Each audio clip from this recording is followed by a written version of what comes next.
नमस्कार, दूरदर्शन खबरां 'ਚ ਆਪ ਸਭ ਦਾ ਸਵਾਗਤ। ਮੈਂ ਜਤਿੰਦਰ ਸਿੰਘ। ਪਹਿਲਾਂ ਪੇਸ਼ ਨੇ ਝੋਣਵੀਆਂ ਖਬਰਾਂ। ਪ੍ਰਧਾਨ ਮੰਤਰੀ ਨਰਿੰਦਰ ਮੋਦੀ ਭਲਕੇ ਵੀਡੀਓ ਕਾਨਫਰੰਸ ਰਾਹੀਂ ਗੋਆ ਵਿੱਚ ਕੋਰੋਨਾ ਦੀ ਪਹਿਲੀ ਖੁਰਾਕ ਦੀ 100% ਕਵਰੇਜ ਦੇ ਸਬੰਧ ਵਿੱਚ ਸਿਹਤ ਕਾਮਿਆਂ ਅਤੇ ਕੋਵਿਡ ਟੀਕਾ ਲਾਭਪਾਤਰੀਆਂ ਨਾਲ ਗੱਲਬਾਤ ਕਰਨਗੇ। ਭਾਰਤ ਨੇ ਪ੍ਰਧਾਨ ਮੰਤਰੀ ਦੇ ਜਨਮ ਦਿਨ ਮੌਕੇ ਅੱਜ ਕੋਵਿਡ ਟੀਕਾਕਰਨ ਦਾ 2 ਕਰੋੜ ਦਾ ਅੰਕੜਾ ਪਾਰ ਕਰਕੇ ਬਿਹਤਰੀਨ ਤੋਹਫਾ ਦਿੱਤਾ।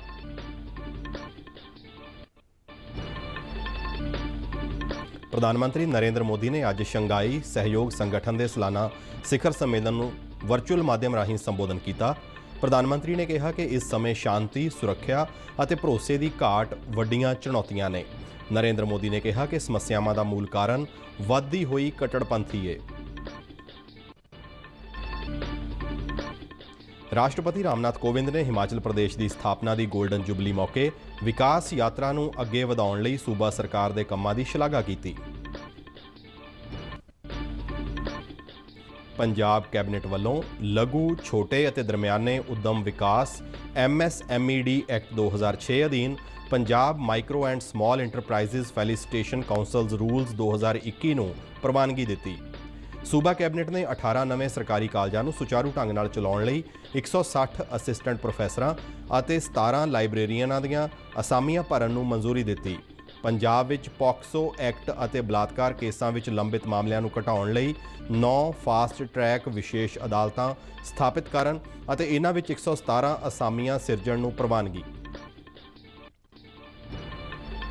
BSF ਵੱਲੋਂ ਅਬੋਹਰ ਸੈਕਟਰ ਵਿੱਚ ਪਾਕਿਸਤਾਨੀ ਤਸਕਰਾਂ ਵੱਲੋਂ ਭਾਰਤ ਅੰਦਰ ਨਸ਼ੀਲੇ ਪਦਾਰਥ ਭੇਜਣ ਦੀ ਸਾਜ਼ਿਸ਼ ਨਾਕਾਮ ਕਰਦਿਆਂ 8 ਕਿਲੋ ਹੈਰੋਇਨ ਬਰਾਮਦ। ਤੇ ਹੁਣ ਖਬਰਾਂ ਵਿਸਥਾਰ ਨਾਲ। ਪ੍ਰਧਾਨ ਮੰਤਰੀ ਨਰਿੰਦਰ ਮੋਦੀ ਭਲਕੇ ਵੀਡੀਓ ਕਾਨਫਰੰਸ ਰਾਹੀਂ ਗੋਆ ਵਿੱਚ ਕੋਰੋਨਾ ਦੀ ਪਹਿਲੀ ਖੁਰਾਕ ਦੀ 100% ਕਵਰੇਜ ਦੇ ਸਬੰਧ ਵਿੱਚ ਸਿਹਤ ਕਾਮਿਆਂ ਅਤੇ ਕੋਵਿਡ ਟੀਕਾ ਲਾਭਪਾਤਰੀਆਂ ਨਾਲ ਗੱਲਬਾਤ ਕਰਨਗੇ। ਗੋਆ ਦੀ ਸੂਬਾ ਸਰਕਾਰ ਨੇ ਇਹ ਕਾਮਯਾਬੀ ਟੀਕਾ ਉਤਸਵ ਲਗਾ ਕੇ ਲੋਕਾਂ ਨੂੰ ਲਾਮਬੰਦ ਕਰਨ ਅਤੇ ਹੇਠਲੇ ਪੱਧਰ ਤੱਕ ਟੀਕਾਕਰਨ ਲਈ ਪਹੁੰਚ ਕਰਕੇ ਤਰਜੀਹੀ ਗਰੁੱਪਾਂ ਦੇ ਟੀਚੇ ਮਿੱਥ ਕੇ ਉਹਨਾਂ ਦੀਆਂ ਕੰਮ ਵਾਲੀਆਂ ਥਾਵਾਂ ਤੇ ਟੀਕਾਕਰਨ ਕਰਕੇ ਬਜ਼ੁਰਗਾਂ ਦੇ ਆਸ਼ਰਮਾਂ ਅਤੇ ਦਿਵਿਆਂਗਜਨਾਂ ਆਦਿ ਦੇ ਯੋਜਨਾਬੱਧ ਤਰੀਕੇ ਨਾਲ ਟੀਕੇ ਲਗਾ ਕੇ ਹਾਸਲ ਕੀਤਾ। ਸਮੇਂ-ਸਮੇਂ ਤੇ ਲੋਕਾਂ ਵਿੱਚ ਟੀਕਾਕਰਨ ਬਾਰੇ ਪੈਦਾ ਹੋਏ ਸ਼ੰਕਿਆਂ ਅਤੇ ਖਦਸ਼ਿਆਂ ਨੂੰ ਦੂਰ ਕਰਨ ਦੇ ਵੱਡੇ ਪੱਧਰ ਤੇ ਉਪਰਾਲੇ ਕੀਤੇ ਗਏ। ਗੋਆ ਨੇ ਤੌਕਤੇ ਚੱਕਰਵਾਤ ਵਰਗੀਆਂ ਚੁਣੌਤੀਆਂ ਨੂੰ ਸਰ ਕਰਦਿਆਂ ਤੇਜ਼ੀ ਨਾਲ ਟੀਕਾਕਰਨ ਨੂੰ ਯਕੀਨੀ ਬਣਾਇਆ। ਭਲਕੇ ਹੋਣ ਵਾਲੇ ਸਮਾਗਮ ਦੌਰਾਨ ਗੋਆ ਦੇ ਮੁੱਖ ਮੰਤਰੀ ਵੀ ਮੌਜੂਦ ਹੋਣਗੇ।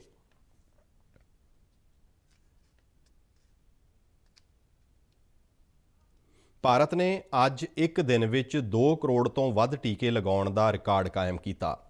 ਕੇਂਦਰੀ ਸਿਹਤ ਮੰਤਰੀ ਮਨਸੁਖ ਮਾਂਡਵੀਆ ਨੇ ਕਿਹਾ ਕਿ ਵੈਕਸੀਨ ਸੇਵਾ ਨੂੰ ਅਸਲ ਵਿੱਚ ਦਿਖਾਉਂਦਿਆਂ ਸਿਹਤ ਕਰਮੀਆਂ ਅਤੇ ਦੇਸ਼ ਵਾਸੀਆਂ ਵੱਲੋਂ ਪ੍ਰਧਾਨ ਮੰਤਰੀ ਨਰਿੰਦਰ ਮੋਦੀ ਨੂੰ ਉਹਨਾਂ ਦੇ ਜਨਮ ਦਿਨ ਤੇ ਤੋਹਫਾ ਦਿੱਤਾ ਗਿਆ। ਉਹਨਾਂ ਆਪਣੇ ਟਵੀਟ ਵਿੱਚ ਲਿਖਿਆ ਕਿ ਅੱਜ ਭਾਰਤ ਨੇ ਇੱਕ ਦਿਨ ਦੇ ਟੀਕਾਕਰਨ ਦੇ 2 ਕਰੋੜ ਦੇ ਅੰਕੜੇ ਨੂੰ ਪਾਰ ਕੀਤਾ। ਇਸ ਤੋਂ ਪਹਿਲਾਂ ਭਾਰਤ ਦਾ ਇੱਕ ਦਿਨ ਵਿੱਚ 1 ਕਰੋੜ 33 ਲੱਖ ਟੀਕੇ ਲਗਾਉਣ ਦਾ ਰਿਕਾਰਡ ਸੀ। ਇਸੇ ਦੌਰਾਨ ਬੀਤੇ ਦਿਨ ਦੇਸ਼ ਵਿੱਚ 34,403 ਨਵੇਂ ਕੋਰੋਨਾ ਮਾਮਲੇ ਦਰਜ ਹੋਏ ਅਤੇ ਇਸੇ ਸਮੇਂ ਦੌਰਾਨ 320 ਲੋਕਾਂ ਦੀਆਂ ਕੋਰੋਨਾ ਕਾਰਨ ਜਾਨਾਂ ਗਈਆਂ। ਬੀਤੇ 24 ਘੰਟਿਆਂ ਦੌਰਾਨ 37,950 ਕੋਰੋਨਾ ਮਰੀਜ਼ ਸਿਹਤਯਾਬ ਹੋਏ, ਜਿਸ ਮਗਰੋਂ ਹੁਣ ਤੱਕ ਕੋਰੋਨਾ ਤੋਂ ਠੀਕ ਹੋਣ ਵਾਲੇ ਲੋਕਾਂ ਦੀ ਸੰਖਿਆ 3,25,98,424 ਹੋ ਗਈ ਹੈ ਅਤੇ ਕੋਰੋਨਾ ਤੋਂ ਠੀਕ ਹੋਣ ਦੀ ਦਰ 97.65% ਤੇ ਪਹੁੰਚ ਗਈ ਹੈ। ਪ੍ਰਧਾਨ ਮੰਤਰੀ ਨਰਿੰਦਰ ਮੋਦੀ ਨੇ ਕਿਹਾ ਹੈ ਕਿ ਸ਼ੰਘਾਈ ਸਹਿਯੋਗ ਸੰਗਠਨ ਦੀ 20ਵੀਂ ਵਰ੍ਹੇਗੰਢ ਇਸ ਸੰਸਥਾ ਦੇ ਭਵਿੱਖ ਬਾਰੇ ਸੋਚਣ ਲਈ ਇੱਕ ਸਹੀ ਮੌਕਾ ਹੈ। ਅੱਜ ਸ਼ੰਘਾਈ ਸਹਿਯੋਗ ਸੰਗਠਨ ਦੇ ਸਾਲਾਨਾ ਸਿਖਰ ਸੰਮੇਲਨ ਨੂੰ ਵਰਚੁਅਲ ਮਾਧਿਅਮ ਰਾਹੀਂ ਸੰਬੋਧਨ ਕਰਦਿਆਂ ਉਹਨਾਂ ਕਿਹਾ ਕਿ ਇਸ ਖੇਤਰ ਵਿੱਚ ਸਭ ਤੋਂ ਵੱਡੀਆਂ ਚੁਣੌਤੀਆਂ ਸ਼ਾਂਤੀ, ਸੁਰੱਖਿਆ ਅਤੇ ਭਰੋਸੇ ਦੀ ਘਾਟ ਨਾਲ ਸੰਬੰਧਿਤ ਨੇ ਅਤੇ ਇਹਨਾਂ ਸਮੱਸਿਆਵਾਂ ਦਾ ਮੂਲ ਕਾਰਨ ਵੱਧਦੀ ਹੋਈ ਕੱਟੜਪੰਥੀ ਹੈ। ਉਹਨਾਂ ਕਿਹਾ ਕਿ ਅਫਗਾਨਿਸਤਾਨ ਵਿੱਚ ਹਾਲ ਦੇ ਘਟਨਾਕ੍ਰਮ ਨੇ ਇਸ ਚੁਣੌਤੀ ਨੂੰ ਹੋਰ ਵੀ ਸਪਸ਼ਟ ਕਰ ਦਿੱਤਾ ਹੈ। ਪ੍ਰਧਾਨ ਮੰਤਰੀ ਨਰਿੰਦਰ ਮੋਦੀ ਨੇ ਇਸ ਮੁੱਦੇ ਤੇ ਸ਼ੰਘਾਈ ਸਹਿਯੋਗ ਸੰਗਠਨ ਨੂੰ ਪਹਿਲ ਦੇ ਆਧਾਰ ਤੇ ਕੰਮ ਕਰਨ ਦਾ ਸੱਦਾ ਦਿੱਤਾ। एक्सेलेंसी, SCO की 20वीं वर्षगांठ इस संस्था के भविष्य के बारे में सोचने के लिए भी उपयुक्त अवसर है। मेरा मानना है कि इस क्षेत्र में सबसे बड़ी चुनौतियां शांति, सुरक्षा और ट्रस्ट डेफिसिट से संबंधित है। ਉਨ੍ਹਾਂ ਕਿਹਾ ਕਿ ਸ਼ੰਘਾਈ ਸਹਿਯੋਗ ਸੰਗਠਨ ਨੂੰ ਇਸਲਾਮ ਨਾਲ ਜੁੜੀਆਂ ਉਦਾਰਵਾਦੀ, ਸਹਿਣਸ਼ੀਲ ਅਤੇ ਸਮਾਵੇਸ਼ੀ ਸੰਸਥਾਵਾਂ ਤੇ ਪਰੰਪਰਾਵਾਂ ਵਿਚਾਲੇ ਮਜ਼ਬੂਤ ਸੰਪਰਕ ਵਿਕਸਿਤ ਕਰਨ ਲਈ ਕੰਮ ਕਰਨਾ ਚਾਹੀਦਾ ਹੈ। ਨਰਿੰਦਰ ਮੋਦੀ ਨੇ ਕਿਹਾ ਕਿ ਕੱਟੜਪੰਥ ਵਿਰੁੱਧ ਲੜਾਈ ਨਾ ਸਿਰਫ ਖੇਤਰੀ ਸੁਰੱਖਿਆ ਅਤੇ ਵਿਸ਼ਵਾਸ ਲਈ ਜ਼ਰੂਰੀ ਹੈ, ਸਗੋਂ ਨੌਜਵਾਨਾਂ ਦਾ ਉੱਜਲ ਭਵਿੱਖ ਯਕੀਨੀ ਬਣਾਉਣ ਲਈ ਵੀ ਲਾਜ਼ਮੀ ਹੈ। ਉਨ੍ਹਾਂ ਕਿਹਾ ਕਿ ਭਾਰਤ ਸੈਂਟਰਲ ਏਸ਼ੀਆ ਨਾਲ ਆਪਣਾ ਸੰਪਰਕ ਵਧਾਉਣ ਲਈ ਵਚਨਬੱਧ ਹੈ। ਉਨ੍ਹਾਂ ਕਿਹਾ ਕਿ ਉਹ ਮੰਨਦੇ ਨੇ ਕਿ ਸਾਰੇ ਪਾਸਿਓਂ ਜ਼ਮੀਨ ਨਾਲ ਘਿਰੇ ਸੈਂਟਰਲ ਏਸ਼ੀਆਈ ਮੁਲਕਾਂ ਨੂੰ ਭਾਰਤ ਦੇ ਵਿਸ਼ਾਲ ਬਾਜ਼ਾਰ ਨਾਲ ਜੁੜ ਕੇ ਵੱਡਾ ਲਾਭ ਹੋ ਸਕਦਾ ਹੈ। ਉਨ੍ਹਾਂ ਕਿਹਾ ਕਿ ਸੰਪਰਕ ਸਥਾਪਿਤ ਕਰਨ ਦੀ ਪਹਿਲ ਵੀ ਇੱਕ ਪਾਸੜ ਨਹੀਂ ਹੋ ਸਕਦੀ। ਆਪਸੀ ਵਿਸ਼ਵਾਸ ਯਕੀਨੀ ਬਣਾਉਣ ਲਈ ਕਨੈਕਟੀਵਿਟੀ ਪ੍ਰੋਜੈਕਟਾਂ ਦਾ ਤਾਲਮੇਲ ਵਾਲਾ, ਪਾਰਦਰਸ਼ੀ ਅਤੇ ਹਿੱਸੇਦਾਰੀ ਵਾਲਾ ਹੋਣਾ ਜ਼ਰੂਰੀ ਹੈ ਅਤੇ ਇਸ ਵਿੱਚ ਸਾਰੇ ਮੁਲਕਾਂ ਦੀ ਖੇਤਰੀ ਅਖੰਡਤਾ ਦਾ ਸਨਮਾਨ ਯਕੀਨੀ ਬਣਾਇਆ ਜਾਣਾ ਚਾਹੀਦਾ ਹੈ। ਪ੍ਰਧਾਨ ਮੰਤਰੀ ਨੇ ਕਿਹਾ ਕਿ ਜੇ ਨਜ਼ਰ ਮਾਰੀਏ ਤਾਂ ਸਾਨੂੰ ਪਤਾ ਲੱਗਦਾ ਹੈ ਕਿ ਮੱਧ ਏਸ਼ੀਆ ਦਾ ਖੇਤਰ ਨਰਮ ਖਿਆਲੀ ਅਤੇ ਪ੍ਰਗਤੀਸ਼ੀਲ ਸੱਭਿਆਚਾਰ ਅਤੇ ਕਦਰਾਂ ਕੀਮਤਾਂ ਦਾ ਗੜ ਰਿਹਾ ਹੈ। ਸੂਫੀਵਾਦ ਵਰਗੀਆਂ ਪਰੰਪਰਾਵਾਂ ਇੱਥੇ ਸਦੀਆਂ ਤੋਂ ਮਜ਼ਬੂਤ ਹੋਈਆਂ ਨੇ ਅਤੇ ਪੂਰੇ ਖੇਤਰ ਅਤੇ ਵਿਸ਼ਵ ਵਿੱਚ ਫੈਲੀਆਂ ਨੇ। ਪ੍ਰਧਾਨ ਮੰਤਰੀ ਨੇ ਕਿਹਾ ਕਿ ਭਾਰਤ ਵਿੱਚ ਅਤੇ ਸ਼ੰਘਾਈ ਸਹਿਯੋਗ ਸੰਗਠਨ ਦੇ ਲਗਭਗ ਸਾਰੇ ਦੇਸ਼ਾਂ ਵਿੱਚ ਇਸਲਾਮ ਨਾਲ ਜੁੜੀਆਂ ਨਰਮ ਖਿਆਲੀ ਅਤੇ ਸਹਿਣ ਸ਼ਕਤੀ ਵਾਲੀਆਂ ਸੰਸਥਾਵਾਂ ਅਤੇ ਪਰੰਪਰਾਵਾਂ ਨੇ ਅਤੇ SCO ਨੂੰ ਇਹਨਾਂ ਵਿਚਾਲੇ ਇੱਕ ਮਜ਼ਬੂਤ ਨੈਟਵਰਕ ਵਿਕਸਿਤ ਕਰਨ ਲਈ ਕੰਮ ਕਰਨਾ ਚਾਹੀਦਾ ਹੈ। हम अपने एंटरप्रेन्योर्स और स्टार्टअप्स को एक दूसरे से जोड़कर इस तरह की सोच, इस तरह की इनोवेटिव स्पिरिट को बढ़ावा दे सकते हैं। इसी सोच से पिछले वर्ष भारत ने पहले SCO स्टार्टअप फोरम और युवा वैज्ञानिक सम्मेलन का आयोजन किया।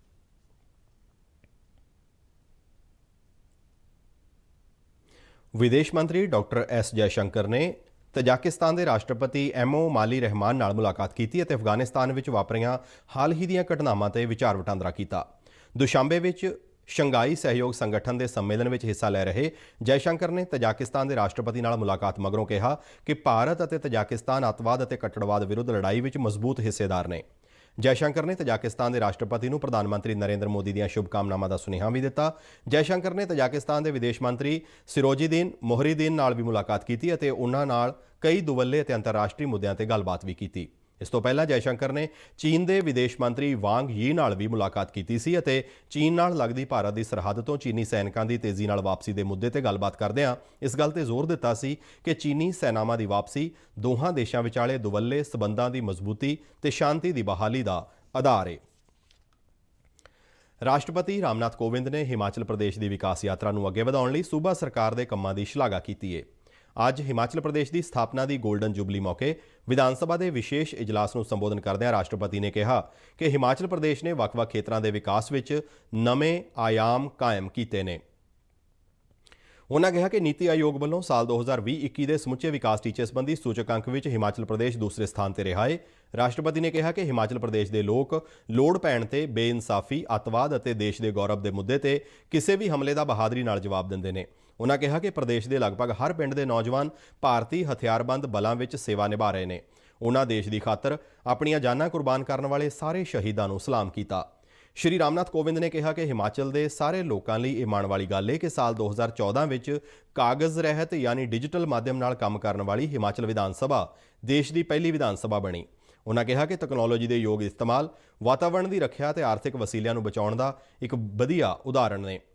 ਰਾਸ਼ਟਰਪਤੀ ਨੇ ਕਿਹਾ ਕਿ ਵਾਤਾਵਰਣ ਦੇ ਬਚਾਅ ਲਈ ਸੂਬਾ ਸਰਕਾਰ ਨੇ ਪਲਾਸਟਿਕ ਦੇ ਇਸਤੇਮਾਲ ਤੇ ਰੋਕ ਲਗਾਉਣ ਸਮੇਤ ਕਈ ਸ਼ਲਾਘਾਯੋਗ ਉਪਰਾਲੇ ਕੀਤੇ। ਉਨ੍ਹਾਂ ਕਿਹਾ ਕਿ ਹਿਮਾਚਲ ਪ੍ਰਦੇਸ਼ ਅਤੇ ਪੂਰੇ ਦੇਸ਼ ਵਾਸੀਆਂ ਲਈ ਇਹ ਵਰ੍ਹਾ ਵਿਸ਼ੇਸ਼ ਤੌਰ ਤੇ ਖੁਸ਼ੀਆਂ ਅਤੇ ਚਾਵਾਂ ਨਾਲ ਭਰਿਆ ਹੋਇਆ ਹੈ। ਇੱਕ ਪਾਸੇ ਜਿੱਥੇ ਅਸੀਂ ਸਾਰੇ ਸੁਤੰਤਰਤਾ ਦੀ 75ਵੀਂ ਵਰ੍ਹੇਗੰਢ ਦੇ ਸੰਬੰਧ ਵਿੱਚ ਆਜ਼ਾਦੀ ਕਾ ਅੰਮ੍ਰਿਤ ਮਹੋਤਸਵ ਮਨਾ ਰਹੇ ਹਾਂ, ਉੱਥੇ ਦੂਜੇ ਪਾਸੇ ਹਿਮਾਚਲ ਪ੍ਰदेश सूबे ਦੀ गोल्डन जुबली भी मनाई जा रही है। विगत 50 वर्षों में विकास की जो गाथा लिखी है उस पर सभी देशवासियों को गर्व होता है। हिमाचल प्रदेश सरकार द्वारा प्रदेश की विकास यात्रा को जनमानस तक पहुंचाने की पहल अत्यंत सराहनीय है। सन 2014 में यह विधानसभा देश की पहली पेपरलेस विधानसभा बनी।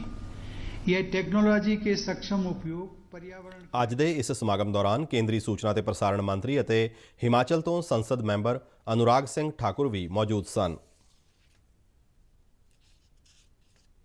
ਮੁੱਖ ਮੰਤਰੀ ਕੈਪਟਨ ਅਮਰਿੰਦਰ ਸਿੰਘ ਦੀ ਅਗਵਾਈ ਵਾਲੀ ਕੈਬਨਿਟ ਨੇ ਅੱਜ ਲਘੂ, ਛੋਟੇ ਅਤੇ ਦਰਮਿਆਨੇ ਉਦਮ ਵਿਕਾਸ MSMED ਐਕਟ 2006 ਅਧੀਨ Punjab micro and small enterprises facilitation councils rules 2021 ਨੂੰ ਪ੍ਰਵਾਨਗੀ ਦੇ ਦਿੱਤੀ ਹੈ ਤਾਂ ਜੋ MSMEs ਦੇ ਵਿਕਾਸ ਦੇ ਨਾਲ ਇਹਨਾਂ ਨੂੰ ਮੁਕਾਬਲੇ ਲਈ ਵਧੇਰੇ ਸਮਰੱਥ ਬਣਾਇਆ ਜਾ ਸਕੇ। ਮੁੱਖ ਮੰਤਰੀ ਦਫ਼ਤਰ ਦੇ ਇੱਕ ਬੁਲਾਰੇ ਅਨੁਸਾਰ ਇਹ ਨਿਯਮ ਉਦਮੀ ਦੀ ਧਾਰਨਾ ਨੂੰ ਮਾਨਤਾ ਦੇਣ ਅਤੇ ਇਹਨਾਂ ਉਦਮੀਆਂ ਦੇ 3 ਪੱਧਰਾਂ ਅਰਥਾਤ ਲਘੂ, ਛੋਟੇ ਅਤੇ ਦਰਮਿਆਨੇ ਉਦਮਾਂ ਨੂੰ ਏਕੀਕ੍ਰਿਤ ਕਰਨ ਲਈ ਅਜਿਹਾ ਪਹਿਲਾ ਕਾਨੂੰਨੀ ਢਾਂਚਾ ਪ੍ਰਦਾਨ ਕਰਦੇ ਹਨ।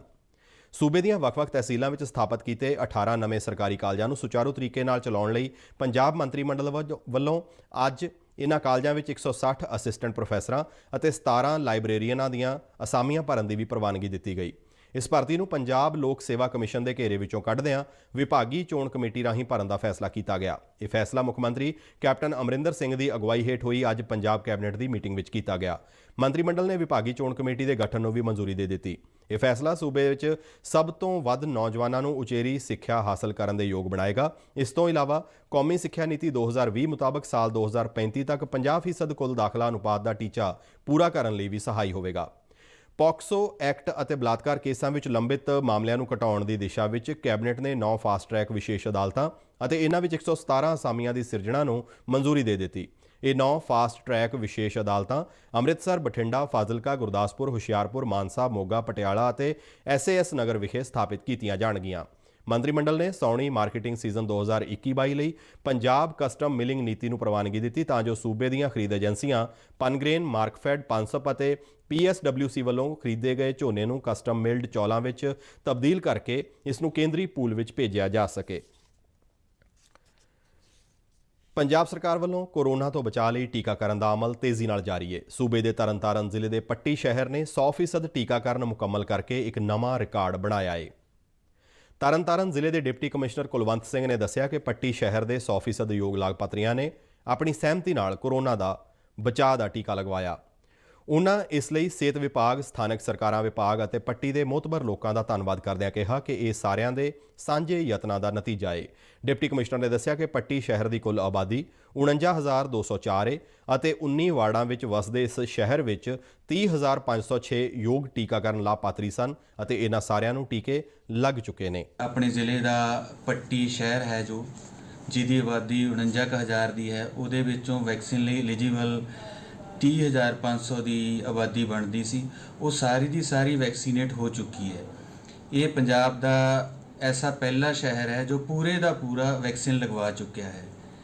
ਮੈਂ ਪੂਰੇ ਜ਼ਿਲ੍ਹੇ ਦੇ ਬਸ਼ਿੰਦਿਆਂ ਨੂੰ ਬੇਨਤੀ ਕਰਦਾ, ਅਪੀਲ ਕਰਦਾ ਕਿ ਹੁਣ ਵੈਕਸੀਨ ਦੀ ਕੋਈ ਕਮੀ ਨਹੀਂ ਹੈ ਤੇ ਕਾਫੀ ਦੇਰ ਹੋ ਗਈ ਵੈਕਸੀਨ ਲੱਗਦੇ ਨੂੰ। ਇਹਦਾ ਕੋਈ ਐਸਾ ਪ੍ਰਭਾਵ ਵੀ ਸਾਹਮਣੇ ਨਹੀਂ ਆਇਆ ਜਿਸ ਕਰਕੇ ਅਸੀਂ ਵੈਕਸੀਨ ਲਗਵਾਉਣ ਤੋਂ ਮਨਾ ਕਰੀਏ। ਮੇਰੀ ਅਪੀਲ ਹੈ ਕਿ ਸਾਰੇ ਜਾਣੇ ਆਪਾਂ ਬਾਕੀ ਸ਼ਹਿਰਾਂ ਪਿੰਡਾਂ ਦੇ ਵਿੱਚ ਵੀ ਵੈਕਸੀਨ ਲਗਵਾਈਏ। ਜਿਵੇਂ ਅੱਜ ਪੱਟੀ ਪੰਜਾਬ ਦਾ ਪਹਿਲਾ ਸ਼ਹਿਰ ਬਣਿਆ ਜੋ ਫੁੱਲੀ ਵੈਕਸੀਨੇਟਡ ਹੈ, ਇਸੇ ਤਰੀਕੇ ਨਾਲ ਤਰਨਤਾਰਨ ਜ਼ਿਲ੍ਹਾ ਵੀ ਪਹਿਲਾ ਜ਼ਿਲ੍ਹਾ ਹੋਵੇ ਜੋ ਪੂਰੇ ਦਾ ਪੂਰਾ ਵੈਕਸੀਨੇਟਡ ਹੋਵੇ ਤਾਂ ਕਿ ਅਸੀਂ ਇਸ ਨੌਮਰਾਦ ਬਿਮਾਰੀ ਉੱਪਰ। ਸੀਮਾ ਸੁਰੱਖਿਆ ਬਲ ਨੇ ਬੀਤੇ ਦਿਨ ਅਬੋਹਰ ਸੈਕਟਰ ਵਿੱਚ ਵੱਡੀ ਕਾਮਯਾਬੀ ਹਾਸਲ ਕਰਦਿਆਂ ਜਿੱਥੇ ਪਾਕਿਸਤਾਨ ਤਸਕਰਾਂ ਵੱਲੋਂ ਭਾਰਤ ਵਿੱਚ ਹੈਰੋਇਨ ਭੇਜਣ ਦੀ ਕੋਸ਼ਿਸ਼ ਨੂੰ ਨਾਕਾਮ ਕੀਤਾ, ਉੱਥੇ 8 ਕਿਲੋ ਹੈਰੋਇਨ ਬਰਾਮਦ ਵੀ ਕੀਤੀ। ਫਾਜ਼ਿਲਕਾ ਜ਼ਿਲ੍ਹੇ ਵਿੱਚ ਪੈਂਦੀ ਚੌਂਕੀ ਮੌਜਮ ਬੇਸ ਤੇ BSF ਨੇ ਪਾਕਿਸਤਾਨੀ ਤਸਕਰਾਂ ਵੱਲੋਂ ਸੁੱਟੀ ਗਈ 8 ਕਿਲੋ ਹੈਰੋਇਨ ਬਰਾਮਦ ਕੀਤੀ ਜੋ 8 ਪੈਕਟਾਂ ਵਿੱਚ ਬੰਦ ਸੀ। BSF ਦੇ ਅਧਿਕਾਰੀ ਦਿਨੇਸ਼ ਕੁਮਾਰ ਨੇ ਦੱਸਿਆ ਕਿ ਪਾਕਿਸਤਾਨੀ ਤਸਕਰ ਹੈਰੋਇਨ ਭਾਰਤ ਅੰਦਰ ਭੇਜਣ ਦੀ ਫਿਰਾਕ ਵਿੱਚ ਸਨ। ਫਿਰੋਜ਼ਪੁਰ ਦੇ ਨਾਰਕੋਟਿਕਸ ਸੈੱਲ ਵੱਲੋਂ ਫਾਜ਼ਿਲਕਾ ਜ਼ਿਲ੍ਹੇ ਦੇ ਪਿੰਡ ਮਹਾਲਮ ਦੇ ਇੱਕ ਵਿਅਕਤੀ ਨੂੰ ਗ੍ਰਿਫਤਾਰ ਕੀਤਾ ਗਿਆ ਸੀ ਜਿਸ ਦੀ ਨਿਸ਼ਾਨਦੇਹੀ ਤੇ ਇਹ ਹੈਰੋਇਨ ਬਰਾਮਦ ਹੋਈ ਹੈ।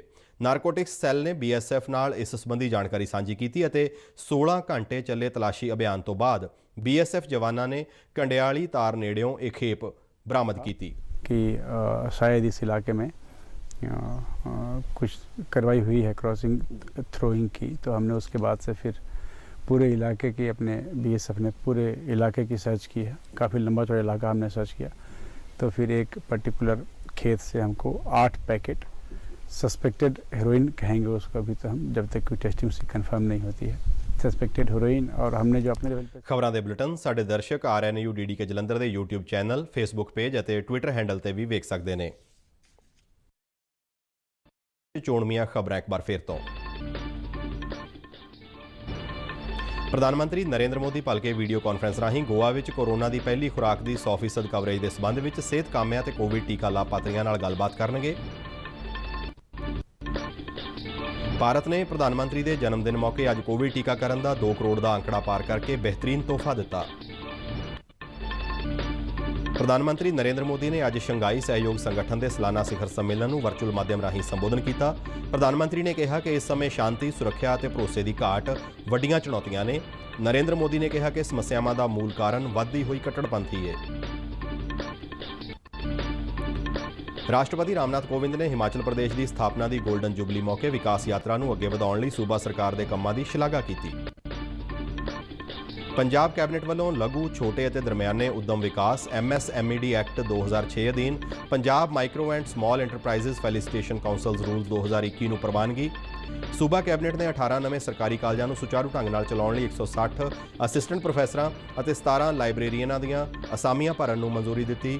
ਪੰਜਾਬ ਵਿੱਚ ਪੌਕਸੋ ਐਕਟ ਅਤੇ ਬਲਾਤਕਾਰ ਕੇਸਾਂ ਨਾਲ ਲੰਬਿਤ ਮਾਮਲਿਆਂ ਨੂੰ ਘਟਾਉਣ ਲਈ 9 ਫਾਸਟ ਟਰੈਕ ਵਿਸ਼ੇਸ਼ ਅਦਾਲਤਾਂ ਸਥਾਪਿਤ ਕਰਨ ਅਤੇ ਇਹਨਾਂ ਵਿੱਚ 117 ਅਸਾਮੀਆਂ ਸਿਰਜਣ ਨੂੰ ਪ੍ਰਵਾਨਗੀ। BSF ਵੱਲੋਂ ਅਬੋਹਰ ਸੈਕਟਰ ਵਿੱਚ ਪਾਕਿਸਤਾਨੀ ਤਸਕਰਾਂ ਵੱਲੋਂ ਭਾਰਤ ਅੰਦਰ ਨਸ਼ੀਲੇ ਪਦਾਰਥ ਭੇਜਣ ਦੀ ਸਾਜ਼ਿਸ਼ ਨਾਕਾਮ ਕਰਦਿਆਂ 8 ਕਿਲੋ ਹੈਰੋਇਨ ਬਰਾਮਦ। ਇਸ ਦੇ ਨਾਲ ਸਾਡਾ ਖਬਰਾਂ ਦਾ ਬੁਲੇਟਿਨ ਸਮਾਪਤ ਹੁੰਦਾ ਹੈ। ਇਜਾਜ਼ਤ ਦਿਓ। ਨਮਸਕਾਰ।